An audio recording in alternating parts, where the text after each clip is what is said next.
সহ্যের সীমা থাকে। সাংবাদিক একটা শব্দ কি বেটা আমার নবীর শানে ব্যবহার করতেছে।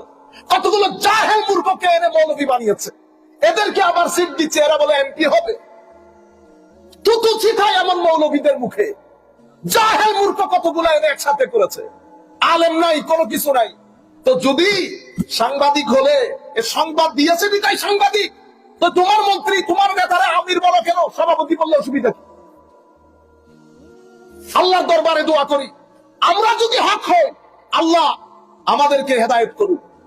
আর তোমার যে আমাদের মধ্যে বাতিল হবে মওলাই করিম যেন তুলে সমুদ্রের মধ্যে নিক্ষেপ করে জালেম গুলাকে। একজনে বলে 10 জনে এটাকে সাপোর্ট করে। সাংবাদিক আমার নবী সংবাদ বহন করছে বিদায় নবী সাংবাদিক, তো বলো কালকে থেকে প্রফেট ওয়াজ এ জার্নালিস্ট। আমার নবী শানে কত হাজার বার বলেছি বেটা, আল্লাহ আয়াত নাযিল করেছে লা তাকুলু